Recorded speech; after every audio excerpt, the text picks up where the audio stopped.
dans Ésaïe chapitre 53. Ésaïe chapitre 53. Et nous lisons donc à partir du verset 1er.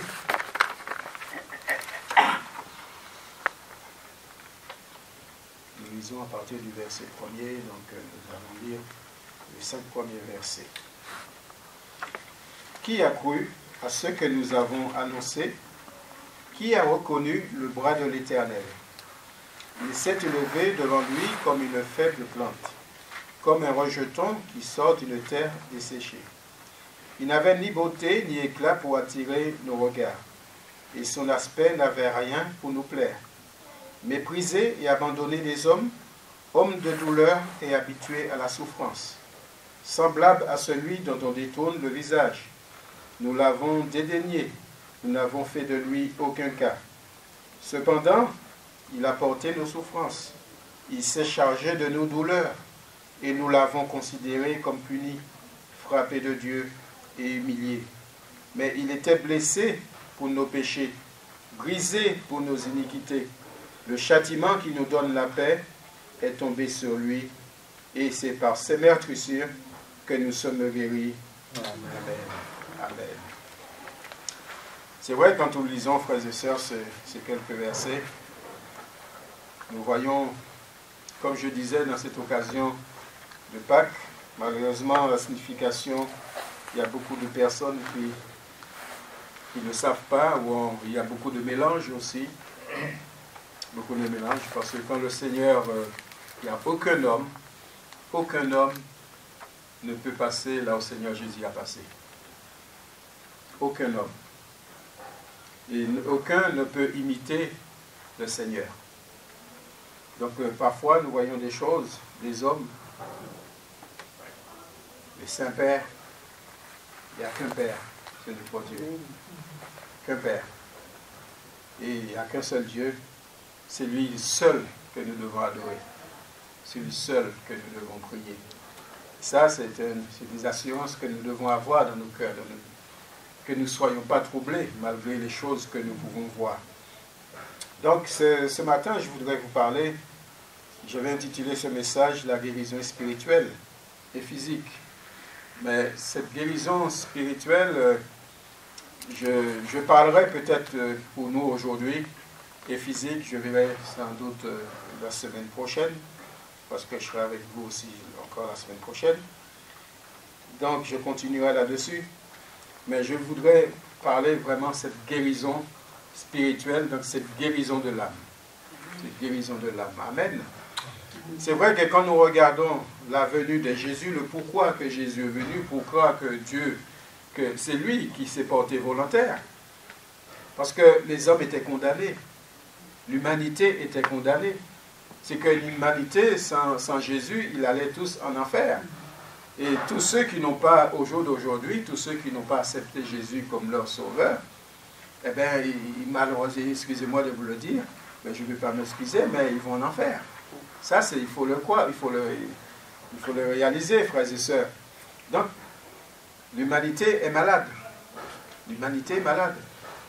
Et pourquoi que je vais apporter dans ce titre que je l'ai énuméré, c'est guérison spirituelle, parce que la venue de Jésus, parce que n'oublions pas, le plus grand médecin qui peut exister, c'est notre Seigneur Jésus. C'est lui qui guérit, qui a fait cette réconciliation et qui permet de guérir cette humanité. Bien sûr, si l'humanité l'accepte, et comme nous l'avons lu, cependant, ce sont nos souffrances qu'il a portées.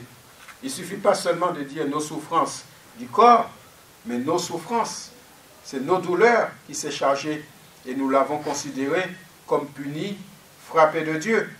Mais il était blessé pour nos péchés, brisé pour nos iniquités.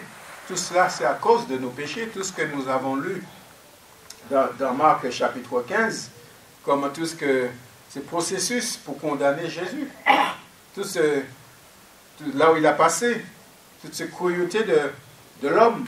L'homme méchant, ça n'a pas changé. Cette mentalité n'a pas changé aujourd'hui. Hein.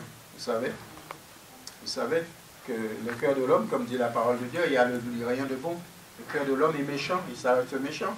Frères et sœurs, un conseil, ne vous fiez pas trop à l'apparence des choses que nous voyons. Mais c'est ce qui est dans le cœur de l'homme. Et oui, malheureusement, il y en a, quand on entend des faits divers, ah, c'était quelqu'un de gentil, on n'aurait jamais pensé. Et pourtant, parce que c'est l'apparence. On voit l'extérieur, mais ce qui est dans le cœur de l'homme est méchant. Et oui, c'est tant que Jésus n'y est pas, tant que Jésus n'y habite pas, le cœur de l'homme est méchant. Parce que le péché règne. Donc le péché, ce n'est pas quelque chose qui, comment dirais-je, qui glorifie nos vies, qui nous amène dans la bonne direction. Je voudrais aussi lire avec vous dans 1 Pierre, chapitre 2, et nous lisons donc verset 20. 1 Pierre, chapitre 2, verset 20. Il est dit, en effet, quelle gloire y a-t-il à supporter de mauvais traitements pour avoir commis des fautes? Mais si vous supportez la souffrance, lorsque vous faites ce qui est bien, c'est une grâce devant Dieu. Et c'est à cela que vous avez été appelés, parce que Christ aussi a souffert pour vous, vous laissant un exemple afin que vous suiviez ses traces. Lui qui n'a point commis de péché, et dans la bouche duquel il ne s'est point trouvé de fraude, lui qui, injurié, se rendait point d'injure, maltraité, ne faisait point de menaces, mais s'en remettait à celui qui juge justement. Lui qui a porté lui-même nos péchés en son corps sur le bois, afin que, morts au péché, nous vivions pour la justice. Lui, par les meurtrissures duquel vous avez été guéris, car vous étiez comme des brebis errants, mais maintenant vous êtes retournés vers le berger, vers le pasteur et le gardien de vos âmes. Amen. Amen. Amen. Avant toute guérison, c'est vrai, il y a les mots M-A-U-X.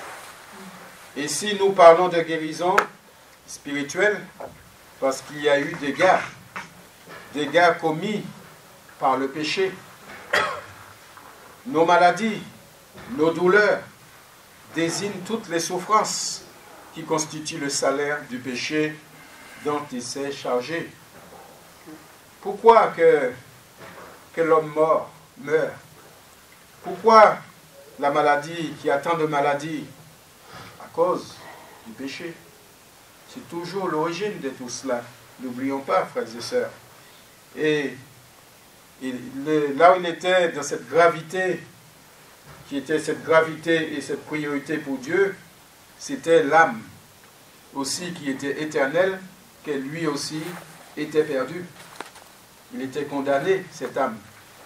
Et que le Seigneur, c'est vrai que nous connaissons très bien ce verset dans l'évangile de Jean, chapitre 3, verset 16, car Dieu a tant aimé le monde, parce que malgré le péché, malgré cette salissure, malgré cette, on ne va pas dire d'échec, parce que le Seigneur connaît toutes choses, parce que c'est lui qui a fondé tout, il le sait.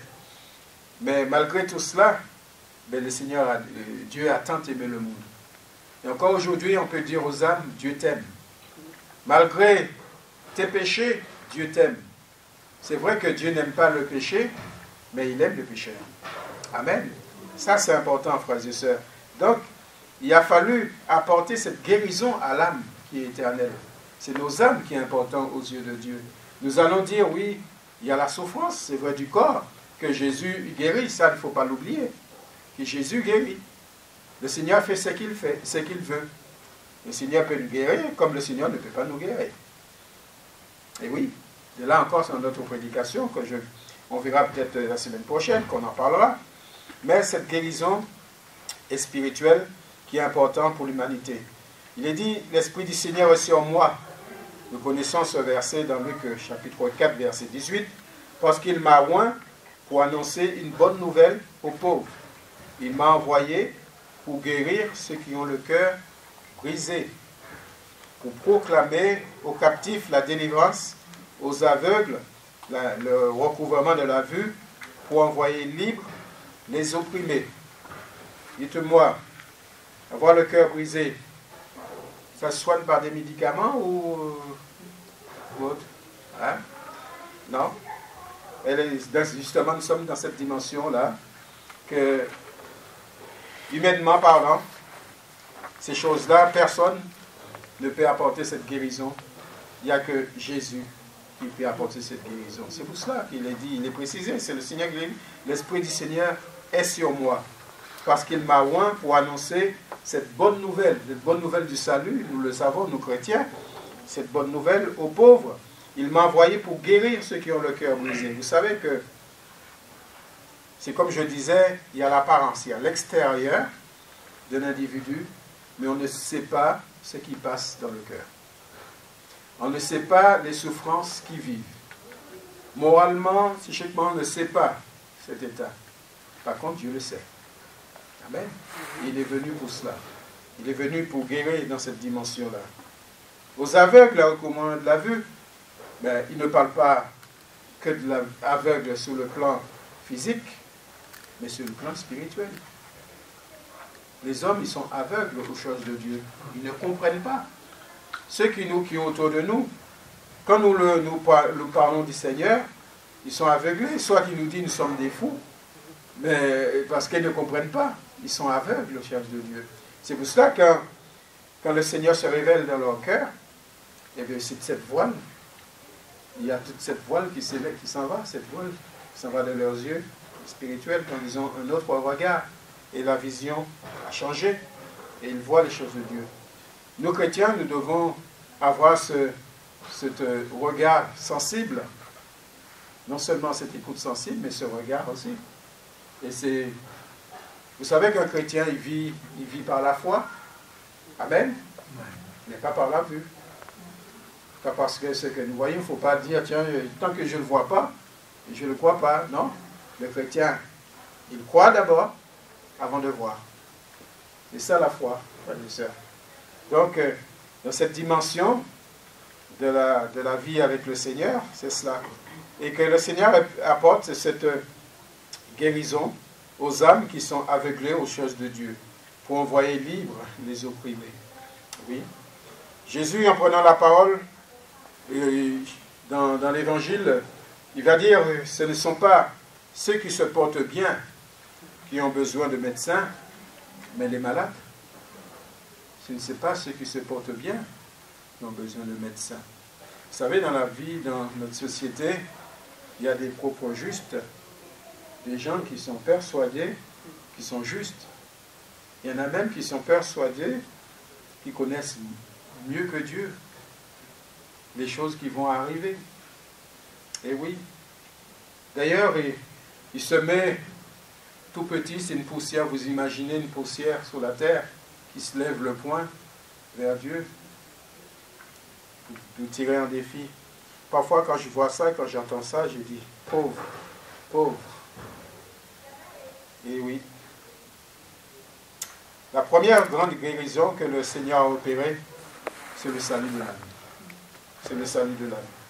Et c'est une bonne nouvelle pour l'humanité pécheur devant Dieu, frères et sœurs. Et il a envoyé, comme Jésus pour le dire, il m'a envoyé pour guérir ceux qui ont le cœur brisé. Il y a des mots MAUX, qui ne sont pas visibles à l'œil nu, qu'on ne peut pas soupçonner.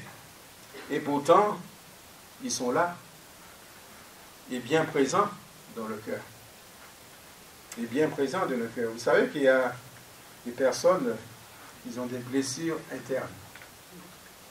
Ils portent un fardeau, une charge. Ils sont chargés, on pourrait dire. Et ces personnes-là, ils ont vécu des choses. Ils ont vécu peut-être de leur enfance, je ne sais pas. Ils portent ça, ils grandissent avec ça. Ils disent peut-être en vieillissant, ça va s'effacer, ça va partir. Non, ça reste dans un coin. Ça reste dans un coin. Même si la plaie était ouverte, il y a une cicatrice, mais la cicatrice reste douloureuse. Reste douloureuse. Et que d'âmes qui sont comme cela. Et oui, il y a des choses. Il y a des choses, c'est vrai, quand le Seigneur en sait, quand le Seigneur vient dans une vie, il fait le ménage, il balaye. Quand le Seigneur, il change. Il change. Mais il y a une progression, il y a la progression continue, progressive, si on peut dire ça, dans la vie d'un chrétien. Ça ne veut pas dire, parce que nous connaissons le Seigneur qui nous a sauvés, que nous sommes parfaits, que nous sommes stables, sans péché. Oui, il pardonne nos péchés, mais il y a des choses en nous qui ont besoin d'être enlevées progressivement. Progressivement. Vous savez, c'est comme j'avais déjà parlé ça ici, c'est comme quand nous marchons, nous entrons dans la marche avec Dieu, dans notre vie chrétienne, nous partons toujours en bas de l'escalier. La vie chrétienne, ça monte, hein, parce que le ciel, il est là-haut. Donc, nous, parfois, pour moi, j'étais sur la première marche. Peut-être que quelqu'un d'autre, il va être sur la deuxième, sur la troisième. Mais comme nous nous convertissons, nous rencontrons le Seigneur Jésus, nous ne sommes pas là-haut, hein, si nous ne sommes pas en dernière marche. Hein. Sinon, il sera déjà arrivé, le Seigneur sera déjà revenu. Donc, ce qui veut dire que tant que nous sommes là, le Seigneur nous donne la possibilité de vivre encore, et nous avons toujours des progrès à faire. Toujours. C'est pour ça qu'il ne faut pas croire, il ne faut pas mettre ça dans notre tête, que c'est vrai, il y a des personnes qui disent, moi j'ai l'expérience chrétienne. C'est comme si dans le travail, on a de l'expérience. On acquiert de l'expérience. Dans la vie spirituelle, c'est pas ça. Nous avons toujours besoin d'apprendre. Ça renouvelle. Toujours les bienfaits de Dieu. Donc, ce soit même si j'ai 30 ans, 40 ans, 50 ans de conversion, que j'ai connu le Seigneur, j'ai toujours besoin d'apprendre. Je suis toujours à l'école de Dieu et j'apprends toujours. Il y a des choses que je ne sais pas aujourd'hui et peut-être que demain le Seigneur va me le révéler. Et s'il ne me révèle pas demain, après-demain, et s'il ne me révèle pas, parce qu'il ne me révèle pas, il y a des choses que il ne faut pas chercher à savoir, faire des choses qui ne sont pas marquées. Il ne faut pas chercher des choses à réfléchir, de dire je pense qu'il a voulu dire ça comme cela, non. Si le Seigneur ne t'a pas éclairé, spirituellement parlant, sinon avec Dieu, il n'y a pas le flou. Si le Seigneur veut nous éclairer à travers sa parole, cela vient net, clair, net. Voilà ce que le Seigneur veut dire à travers ça. Et voilà, c'est comme ça. Donc il faut, la vie chrétienne, c'est par la foi. Oui, je crois, Seigneur, je crois. Et frères et sœurs, c'est que le Seigneur, il y a des mots, c'est pour revenir sur ce que je disais, il y a des mots qu'on ne soupçonne pas, parce que c'est parfois, il y a l'apparence, il y a l'être humain, l'être qui est là, il montre un certain visage, et pourtant au fond de son cœur, il y a beaucoup de choses, beaucoup de guérisons qui doivent être opérées par le Seigneur. Et c'est vrai, si je voulais entrer dans le détail des choses, mais vous savez que Jésus est venu pousser dans le cœur et briser pour le péché, pour la vie errante, parce que c'est une vie errante. Avant de connaître Dieu, elle était des errants. Pour libérer tous ceux qui se sont fait prisonniers. Prisonniers par qui? Par le diable. Ça, il ne faut pas l'oublier. Par le diable, les captifs. Les captifs, c'est tous les possédés, tous les aveugles aux choses de Dieu, les opprimés. Par sa mort à la croix, il a anéanti tout cela. Amen. Nous l'avons lu. Il a anéanti tout cela par sa mort à la croix. Et oui, nous avons la parole de Dieu qui nous le dit, qui nous confirme dans Colossiens 2, verset 14.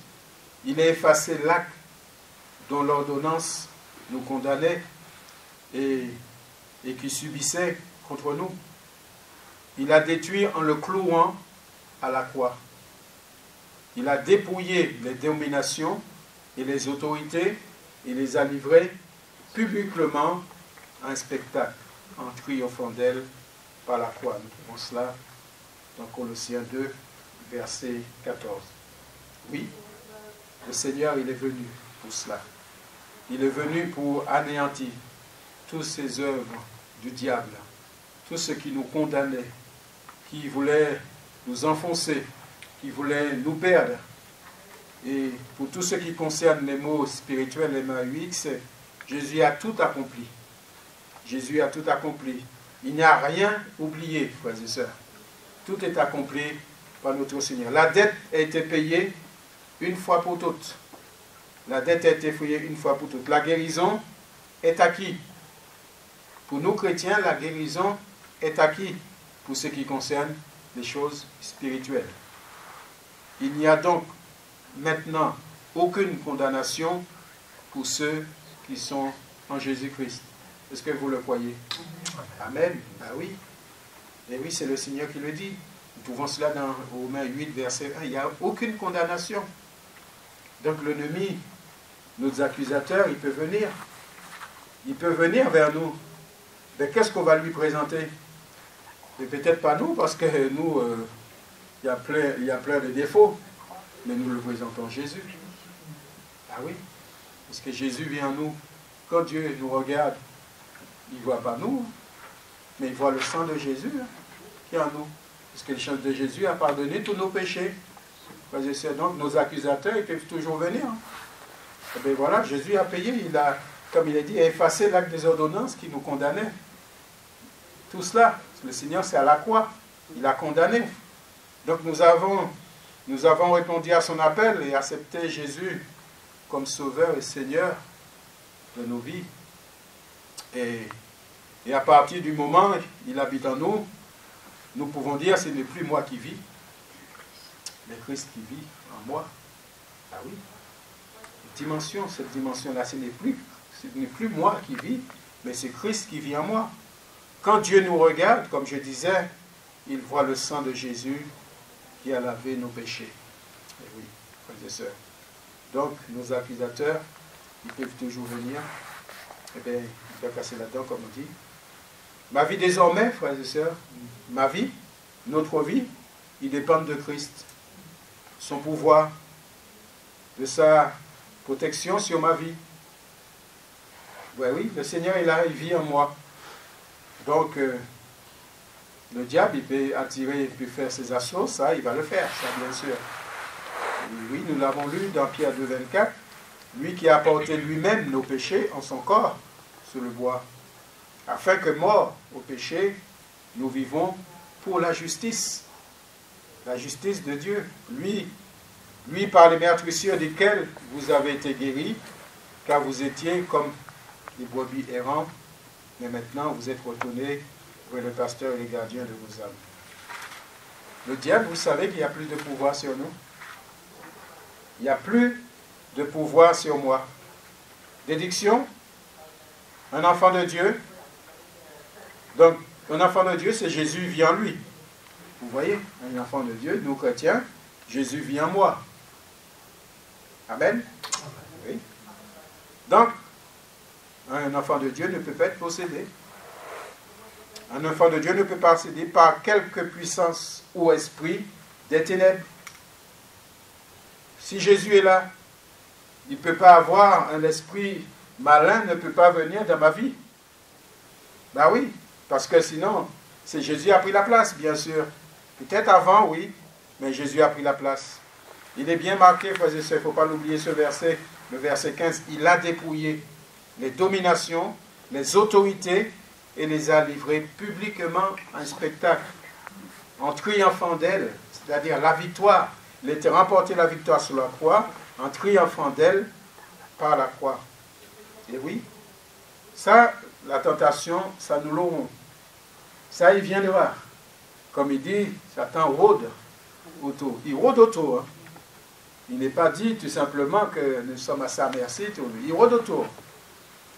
Vous réalisez que si l'ennemi, il vient nous toucher, et si il nous prend dans ses greffes, parce que nous l'avons laissé défaillir. Nous l'avons laissé le faire. C'est-à-dire que nous sommes écartés de Jésus. Mais sinon, si Jésus vient à moi, le diable n'a aucune puissance. Aucun, comment dirais-je, action sur ma vie. Et oui, Jésus, Et lui, il a été tenté aussi. Hein. Jésus, le Fils de Dieu, a été tenté. Et nous le connaissons, nous chrétiens, ce verset qui dit, dans Luc 4, verset 1, Jésus, rempli du Saint-Esprit, revient du Jourdain, donc il venait de se faire baptiser par Jean le Baptiste, et il fut conduit par l'Esprit dans le désert, où il fut tenté par le diable pendant 40 jours. Et oui, pendant 40 jours, frères et sœurs, vous imaginez, 40 jours, il fut tenté. Il ne mangea rien durant ces jours-là, que nous dit préciser la parole, et après qu'il fut écoulé, ces jours furent écoulés, donc il eut faim. Bien sûr, 40 jours, moi, au bout de 2 jours, j'aurais faim. Au bout de 2-3 jours, j'aurais faim. Ben lui, le Seigneur, 40 jours, vous allez dire, c'est le Fils de Dieu. Ben, n'oublions pas, c'était le Fils de l'homme. C'est-à-dire, c'était un homme. Il était comme nous, comme vous et moi. Il souffrait, il avait des sentiments, des émotions, etc. comme cela. Jésus. La seule différence, c'est qu'il ne péchait pas et il était sans péché. C'est ça, cette différence, frères et sœurs. Et le diable, il le savait. Le diable lui dit, si tu es fils de Dieu, parce qu'il savait bien qu'il avait faim, ordonne à cette pierre qu'elle devienne du pain. Et Jésus lui répondit quoi?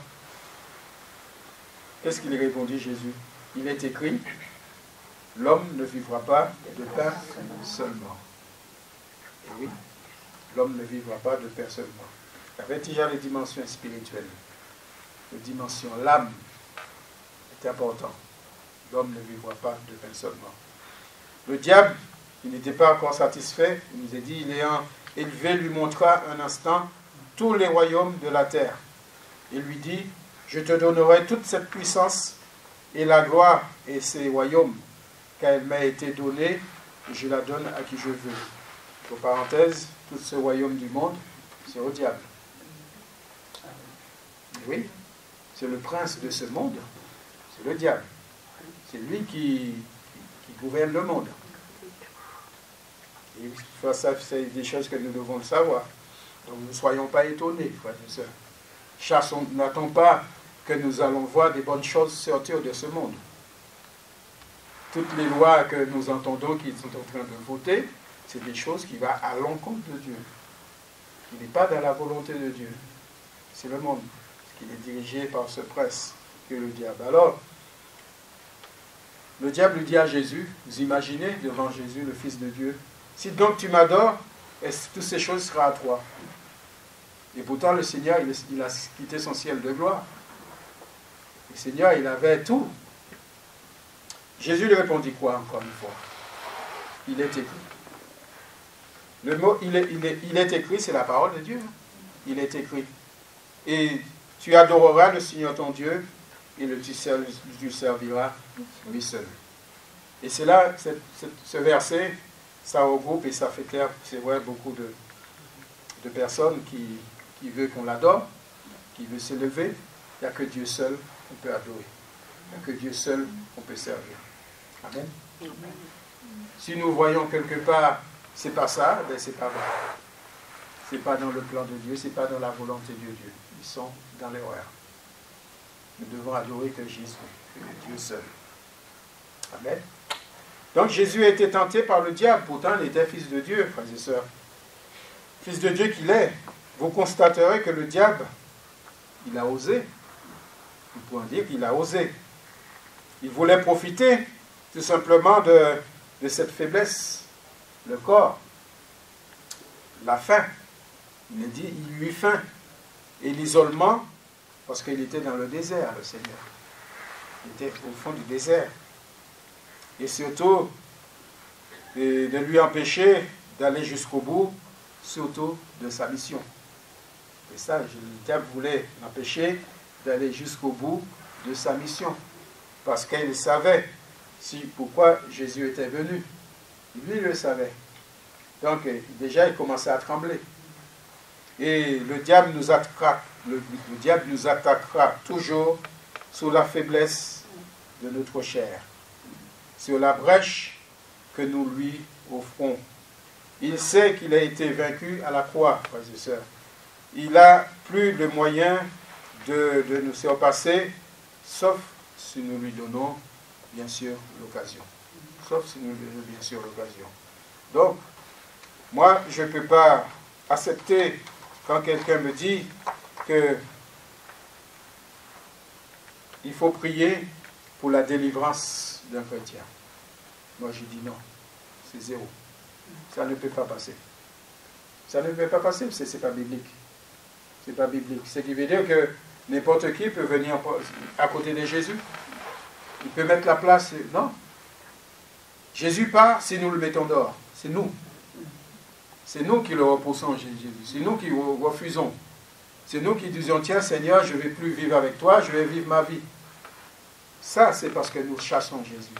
Mais si Jésus, il est mon sauveur et mon Seigneur, il vit en moi, eh bien, personne d'autre pour nous ravir de sa main, comme il dit sa parole. Personne. Et frères et sœurs, ne laisse pas nous envahir par tous ces raisonnements qui viendront nous troubler dans notre foi, dans notre conviction, dans notre conviction. Le Seigneur Jésus, il est là, personne ne peut venir d'autre. Personne. Pas de puissance ne peut pas venir. Donc, alors, qu'est-ce qu'il faut faire? Qu'est-ce qu'il faut faire? Mais la parole de Dieu est simple là-dessus, est claire. Dans Matthieu 26, 41, il dit « Veillez et priez ». Ça, c'est notre part de responsabilité. Ce n'est pas parce que, comme nous sommes chrétiens, nous allons dire « Tiens, voilà, il n'y a rien de se faire ». Non, parce que l'ennemi, il sait qu'il est déjà perdu, qu'il est déjà jugé, donc il fera tout le possible pour nous décourager. Il fera tout le possible pour nous décourager. Peut-être par la maladie aussi, peut-être par divers moyens, par la tentation aussi, par notre faiblesse aussi, parce que nous avons des faiblesses. Ben oui, tant que nous sommes dans cette cœur de chair, il y a la faiblesse, parce que la chair, elle est faible. La chair est faible. C'est vrai que l'esprit, il est bien disposé, nous dit la parole. Donc le Seigneur Jésus montre pour cela qu'il a vaincu le diable. Oui, l'esprit est bien disposé, mais la chair est faible. Et nous devons être très prudents. Si Jésus lui-même a été tenté, d'autant plus, le diable cherchera aussi par tous les moyens pour nous faire tomber. Il cherchera. Il cherchera. Et le réflexe du chrétien. Comme Jésus a eu cette réflexe, il est écrit, c'est la parole. C'est la parole, nous avons la parole dans nos cœurs, frères et sœurs.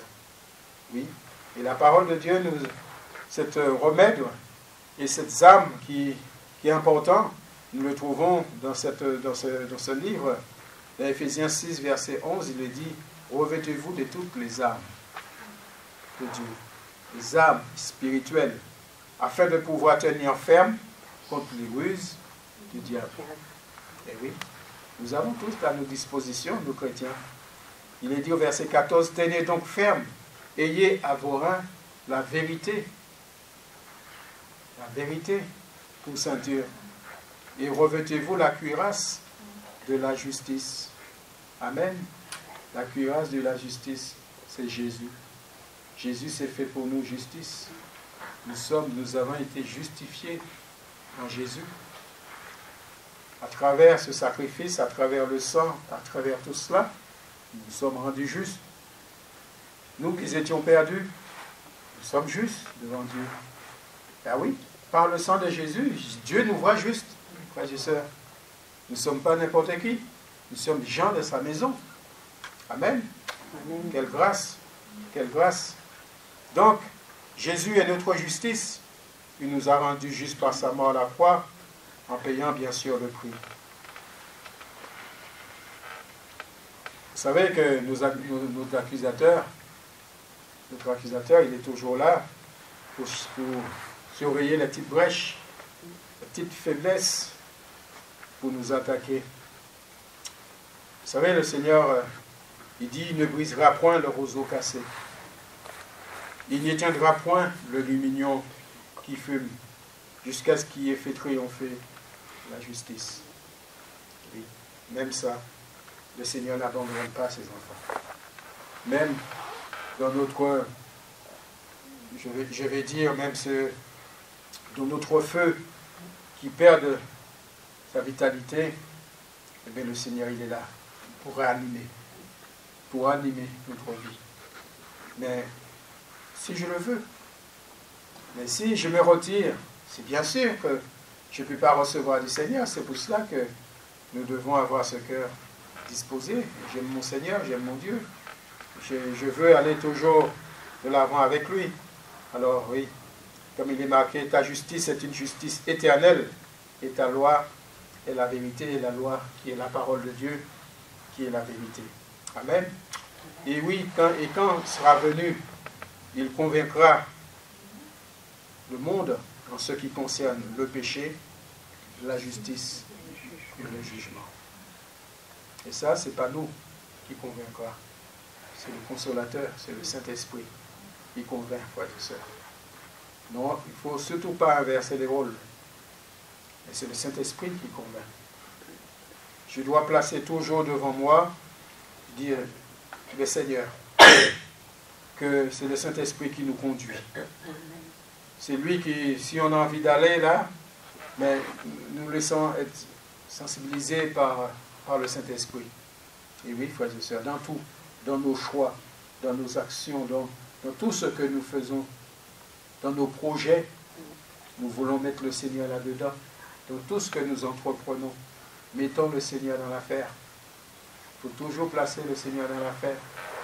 Oui, même, je ne sais pas, nous avons besoin de faire des travaux. Seigneur, je te mets ça entre les mains.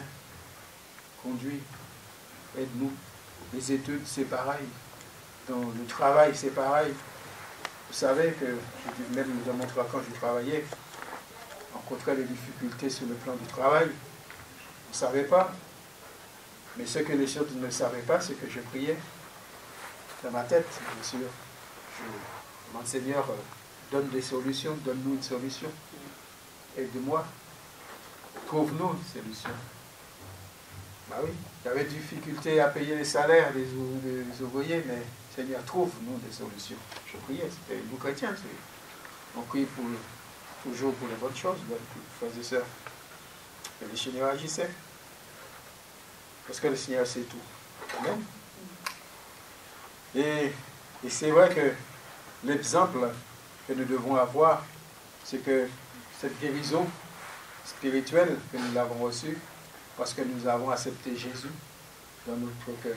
Accepter Jésus parce que nous avons cru en lui. C'est la foi. Nous avons cru en Jésus et nous croyons au Seigneur Jésus. Et ça, c'est important, c'est la foi. Et cet exemple de foi, là, nous avons, le Seigneur l'a laissé aussi dans sa parole, l'exemple de la foi en Jésus. Nous connaissons tous Lazare. Lazare qui était mort, et cela faisait déjà 4 jours. Et comment dirais-je, et Jésus disait à la sœur de Lazare, qui s'appelait Marthe, parce que Marthe disait, Seigneur, parce que le Seigneur Jésus disait, roule la pierre. Et Marthe disait, mais Seigneur, ça fait 4 jours. Il sent déjà. Qu'est-ce qui répond Jésus? Ne t'ai-je pas dit que si tu crois, tu verras la gloire de Dieu? La foi, frères et sœurs. Les choses que nous n'avons pas, que nous ne voyons pas encore, que nous espérons. Ah oui, le chrétien, il vit par la foi. Le chrétien ne vit pas par la vue. Même si on nous dit, parfois ça me fait ça, bah, il fera pas beau. Je dis, c'est lui qui dirige toutes choses. C'est vrai, les hommes, ils ont maintenant des indicateurs, ils ont des moyens techniques, ils peuvent évaluer ça sur 2-3 jours, je ne dis pas. Mais celui qui dirige l'univers, c'est quand même Dieu, quand même. Hein? Et je me rappelle, il y a des témoignages qu'on fait, même quand on était au camp, même quand on avait prié pour avoir du beau temps. Et bien c'est peut-être sur une zone, il y avait du beau temps. Tout ailleurs, il pleuvait. Mais le Seigneur avait répondu. Ah oui, frères et sœurs. Dieu est Dieu, Dieu connaît toutes choses. Oui. Si nous pouvons faire cette résumé de cette première partie, pour terminer. La première guérison que Dieu a opérée envers l'humanité, envers les hommes, en envoyant son Fils pour accomplir ce que qu'aucun homme ne pouvait accomplir. mourir pour nos péchés. Le châtiment qui nous donne la paix est tombé sur lui. Amen. Et oui, le Seigneur, n'oublions pas, il a été blessé pour nos péchés, pour briser pour nos iniquités. Et c'est par ces meurtrissures que nous sommes guéris, spirituellement parlant, mais aussi sur le plan physique. Et ça, nous allons voir ça la semaine prochaine. Dieu voulant. Que Dieu vous bénisse.